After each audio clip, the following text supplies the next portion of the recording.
présenté en page 117 du rapport, avec deux options, soit étendre le prélèvement forfaitaire unique à l'ensemble des revenus perçus sur les nouveaux versements d'assurance vie. Donc en gros, arrêter ce que nous avons mis, nous, dans notre budget, à savoir une différence entre les encours inférieurs à 150 000 euros et ceux supérieurs à 150 000 euros. Limite que nous avions fixée considérant qu'en dessous, nous étions dans l'épargne et au-dessus, nous étions dans l'investissement.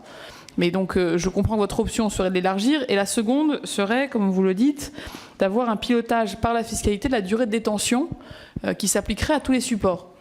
Alors moi j'aimerais comprendre un peu plus ce que vous avez en tête, si vous nous encouragez du coup à continuer notre réforme fiscale, qui a été quand même pensée pour arrêter d'une certaine manière le pilotage par l'impôt de l'allocation des actifs, puisqu'on ne parle ici que d'enveloppe d'investissement. On ne parle pas des supports, on ne parle pas des sous-jacents. On ne parle pas de savoir si c'est productif, si c'est des actions, des obligations, du côté, du non-côté, des PME, des groupes étrangers, des groupes nationaux.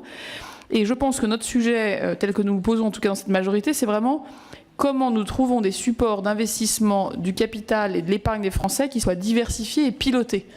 L'épargne retraite est une bonne manière de le faire, mais il y a beaucoup d'autres choses que nous cherchons à encourager. Et puis j'aimerais, sur le financement notamment du vieillissement de l'épargne retraite, entendre ce qui pourrait votre réflexion sur la fiscalité appliquée à la sortie en capital ou en rente. On sait qu'aujourd'hui, les rentes ne sont pas privilégiées pour les Français. Or, dans une phase d'allongement de la durée de vie, c'est un bon outil. Qu'est-ce que vous penseriez, par exemple, d'une imposition zéro sur les rentes à partir du moment où on est dépendant ? C'est un outil qui pourrait permettre d'inciter à l'épargne longue et en plus d'apporter une forme d'assurance dépendance par une fiscalité réduite.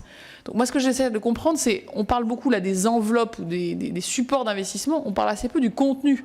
Et là où il y a une distorsion qui a été tout notre travail pendant ce projet de loi de finances, c'est de dire il faut qu'on remette l'épargne à un endroit où elle est utile pour soutenir la croissance. L'enveloppe fiscale dont on parle, savoir si c'est du PEA, de l'assurance vie, de la gestion pilotée, de la gestion d'actifs, etc., en fait, importe assez peu.